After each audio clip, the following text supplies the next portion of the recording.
Hi friends, இன்றைக்கி வந்து Sunday special தான். சிக்கன் பிரியாணி, சிக்கன் 65, தயிர் பச்சடி.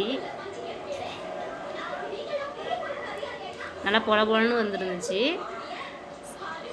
நம்ம இந்த வீடியோவில் வந்து எப்படி செய்யறதுன்னு தான் ஃபுல் வீடியோ பார்க்க போகிறோம். வாங்க வீடியோக்குள்ளே போகலாம்.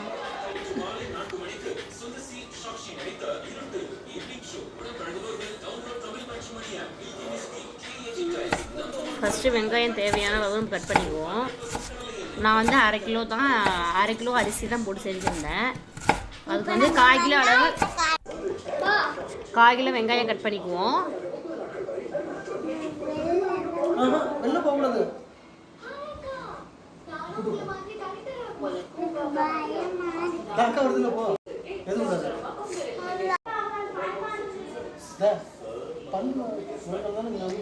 தக்காளி 1/4 கிலோ கட் பண்ணிக்குவோம். நம்ம அரிசி எவ்வளோ எடுத்துக்கிறோமோ அதுக்கு பாதி வந்து நம்ம வெங்காயம் தக்காளி எடுத்துக்கணும். 1/4 கிலோ வெங்காயம், 1/4 கிலோ தக்காளி இது மாதிரி எடுத்துக்கணும். கொத்தமல்லி புதினா கட் பண்ணியாச்சு, பச்சை மிளகாய் கட் பண்ணியாச்சு. இனிமேல் வந்து நம்ம செய்ய ஆரம்பிச்சிடலாம். தேவையான அளவு எண்ணெய் சேர்த்துக்கலாம்.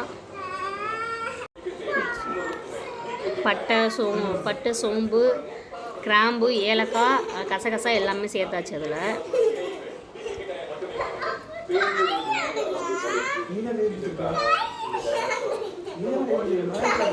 பச்சை மிளகாய் ஃபஸ்ட்டு போட்டுக்கோங்க. பச்சை மிளகாய் போட்டு அதுக்கப்புறம் வெங்காயத்தையும் சேர்த்துடலாம்.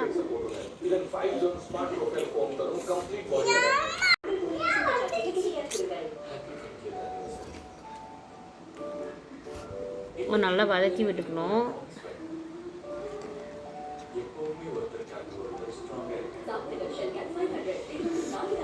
நல்லா வதங்கட்டும்.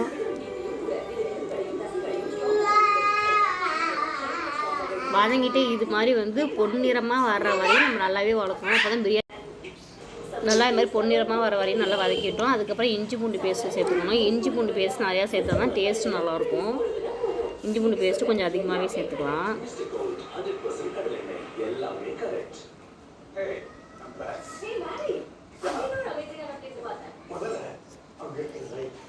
அப்புறம் தக்காளியை சேர்த்துக்கலாம். தக்காளி, கருவேப்பிலை, கொத்தமல்லி தழை எல்லாத்தையும் சேர்த்து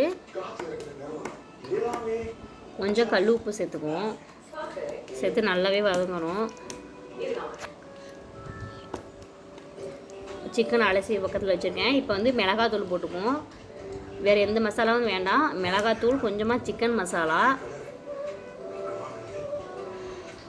அப்புறம் தேவையான அளவு தயிர் ஊற்றிக்கணும்.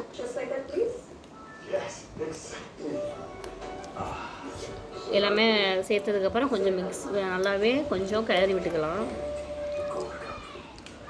அதுக்கப்புறம் நம்ம சிக்கன் எடுத்து அதில் போடுற வேண்டியதான்.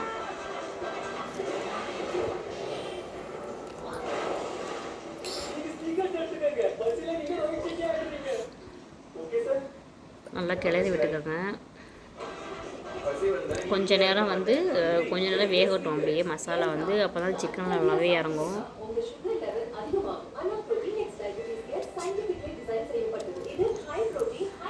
நல்லா கொஞ்ச நேரம் வெந்துட்டுருக்கு.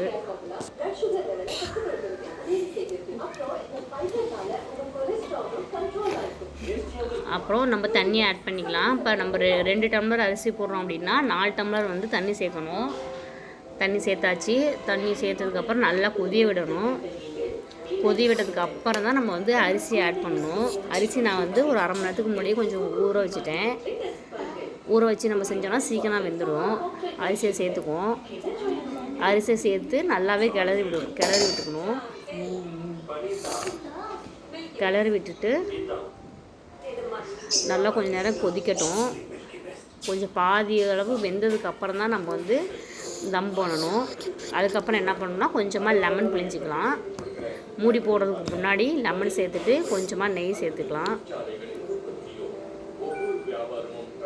அதுக்கப்புறம் விசில் போட்டேன். விசில் வந்துடுச்சு. தம் ஆயிடுச்சு. இங்கே பாருங்கள் எவ்வளோ பொலப்பொலப்பாக இருக்குது பாருங்கள். சாதம் வந்து ஒன்றோட ஒன்று ஒட்டவே இல்லை. ரொம்பவே நல்லா இருந்துச்சு. சிக்கனும் நல்லா வெந்து இருக்குது.